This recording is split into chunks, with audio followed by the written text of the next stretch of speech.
Bestian, pasar Kenowo udah kemarin juga ke sini. Mm-mm. Bab 3529 Toko pakaian pendakian gunung. Lalu tunggu apa lagi? Ayo cepat. Qiu Xiaoswei tampak sangat tertarik. Kemudian, Ye Chong mengikuti Qiu Xiaoswei ke toko khusus. Gao Xiang terlihat tidak senang, tapi dia tetap mengikutinya ke dalam toko. Toko pakaian pendakian gunung ini adalah yang terbesar di kota ini. Toko ini didekorasi dengan mewah dan menampilkan berbagai pakaian pendakian gunung kelas atas.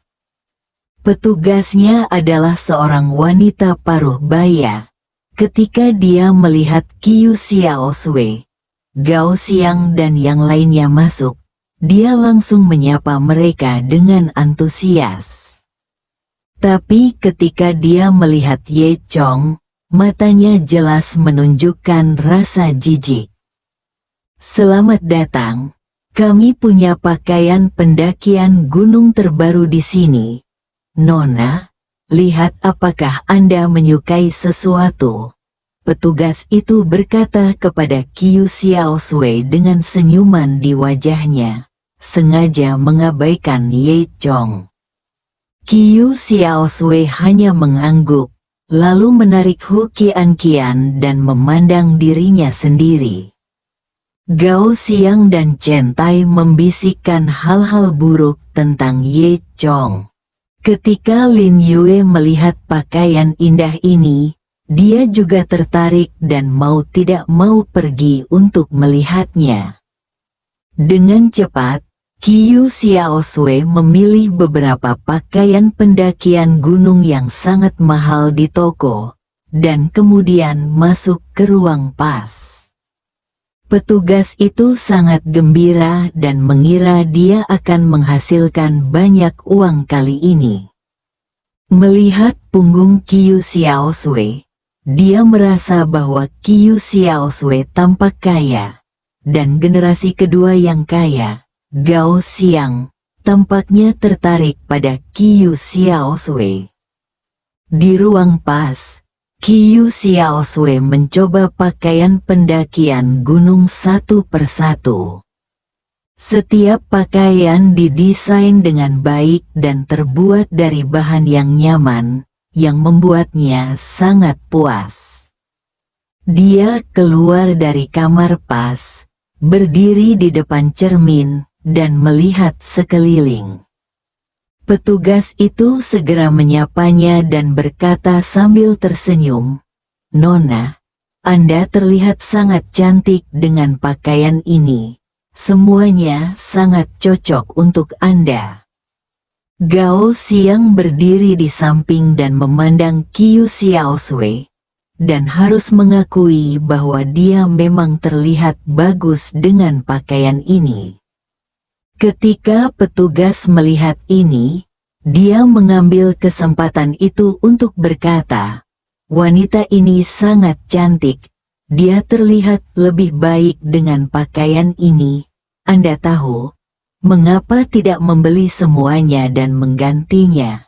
Anda dapat memiliki gaya yang berbeda setiap hari." Qiu Xiaoswei ragu-ragu sejenak.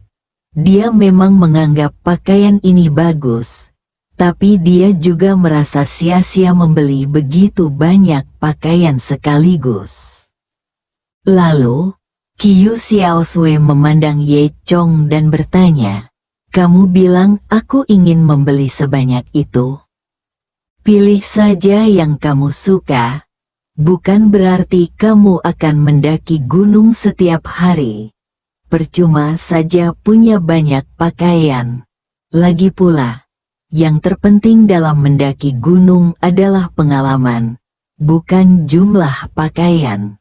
Sambil lalu, ketika dia mengatakan ini, dia mengungkapkan nalurinya untuk menabung setelah tinggal di pedesaan selama 20 tahun sebelum pergi keluar. Qiu Xiaoswei mengangguk, merasa apa yang dikatakan Ye Chong masuk akal. Dia berkata kepada petugas, "Saya akan memikirkannya lagi dan memilih 1 atau 2 item terlebih dahulu." Ketika petugas mendengar ini, senyuman di wajahnya tiba-tiba menjadi kaku, dan dia diam-diam memutar matanya ke arah Ye Chong. Dia tidak mengerti mengapa wanita cantik seperti Qiu Xiaosui bertanya tentang kamar Ye Chong. Tapi dia segera menyesuaikan diri dan melanjutkan, "Baiklah, Nona, tolong pikirkan perlahan." Melihat Qiu Xiaosui tidak segera mengambil keputusan, Gao Xiang melangkah maju dan berpura-pura bermurah hati dan berkata, "Xiaosui, beli saja semua yang kamu suka. Aku akan mentraktirmu." Petugas itu kembali gembira. "Ya, Anda pasti pasangan, pacar Anda sangat cantik, ada baiknya membeli beberapa lagi." Gao Xiang dikatakan bahagia. Qiu Xiaosui berkata, "Tidak, Anda salah paham." Kemudian dia melirik ke arah Gao Xiang dan berkata dengan ringan, "Tidak, Gao Xiang, terima kasih, saya bisa membayarnya sendiri." Melihat Qiu Xiaosui menolak Gao Xiang, petugas itu ingin terus membujuknya. Tetapi melihat Qiu Xiaosui sedikit tidak sabar. Dia tahu tidak ada gunanya mengatakan lebih banyak, jadi dia tutup mulut. Bagaimanapun juga, pakaian ini bernilai banyak uang. Jika Anda menjualnya, Anda akan mendapat untung. Meskipun Gao Xiang sedikit tidak senang, dia tidak mengatakan apapun. Di sisi lain, Ye Chong merasa bosan dan mengambil sepotong pakaian hiking untuk dilihat. Petugas itu segera datang dan berkata dengan dingin, "Gaun ini harganya puluhan ribu, mahal sekali. Kalau tidak mau beli, jangan disentuh. Kalau rusak, tidak sanggup bayar untuk itu." Petugas itu diam-diam sudah marah pada Ye Chong, dan merasa bahwa Ye Chong tidak mampu membayar pembayaran dan datang ke sini untuk pamer, jadi dia berbicara dengan kasar. Setelah mendengar ini, semua orang menoleh, jelas sekali bahwa petugas itu memandang rendah Ye Chong. "Bagaimana kabarmu? Lin Yue datang lebih dulu." Petugas itu tertegun, tidak menyangka Lin Yue akan berbicara mewakili Ye Chong. Ye Chong terlihat sangat biasa. Kenapa dia begitu menarik di mata perempuan? Gao Xiang, yang berada di sebelahnya, merasa senang atas kemalangan itu. Dia berkata dengan sinis, "Petugas itu benar. Jika Anda tidak mampu membelinya, jangan menyentuhnya. Jika rusak, Anda tidak mampu membayarnya. Untuk itu." Ketika petugas mendengar perkataan Gao Xiang, dia segera mengubah wajahnya dan berkata dengan nada menyanjung, "Orang ini benar. Produk yang kami miliki di sini semuanya adalah barang kelas atas, dan tidak semua orang mampu membelinya." Melihat adegan ini, Qiu Xiaosui berkata dengan marah, "Ye Chong adalah rekan kami. Apakah dia mampu membelinya atau tidak, itu bukan urusanmu."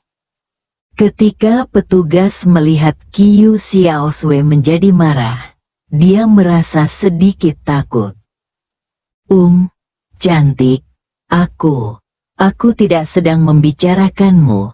Yang mana yang kamu suka?" kata petugas itu, melihat Qiu Xiaosui memegang satu-satunya di tangannya, dan mengembalikan yang lainnya. Dia segera melanjutkan, "Oh, cantik, kamu memiliki mata yang tajam. Mata ini yang paling indah dan paling cocok untukmu." Tidak. Aku tidak membelinya dari rumahmu, dan bukan hanya rumahmu yang menjualnya. Petugas itu dengan cepat berkata, "Tidak, saya tidak bermaksud seperti itu sekarang." Dia mulai menyesal sekarang karena dia seharusnya tidak mengejek Ye Chong. Kali ini, Gao Xiang juga datang. "Ya, Xiao Sui, pakaiannya bagus, dan yang ini juga indah. Jika kamu menginginkan ini, aku akan memberikannya kepadamu. Bagaimana?" Ketika petugas mendengar ini, dia segera berkata kepada Gao Xiang, "Pria ini sepertinya adalah pria yang berstatus pacarmu. Temanmu benar-benar cerdas. Kenapa kamu tidak membelikannya?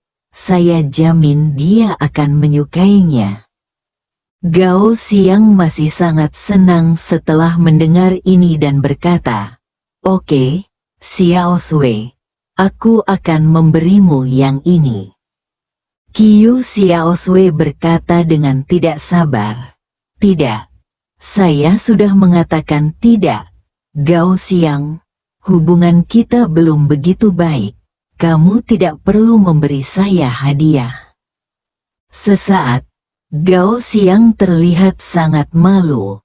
Ketika petugas melihat ini, dia tahu bahwa apapun yang dia katakan, Qiu Xiao Sui tidak dapat membelinya, jadi dia mulai berdebat. Dia mendengus dingin, menyipitkan mata dan berkata, "Haha, menurutku kamu tidak mampu membelinya. Jika kamu tidak mampu membelinya, jangan datang ke tempat seperti ini. Sungguh." Qiu Xiao Sui mendengar petugas itu bergumam dan sedikit mengernyit, tapi dia tidak mendapat serangan. Dia tahu tidak ada gunanya berdebat dengan orang seperti itu. Jadi dia hanya berkata dengan tenang, "Kami di sini hanya untuk membeli sesuatu, bukan untuk bertengkar." Petugas toko mengira mereka mudah ditindas, jadi dia menjadi semakin sombong. "Membeli sesuatu? Apakah hanya Anda yang ingin membeli sesuatu dari toko kami? Berhentilah bercanda." Bersambung.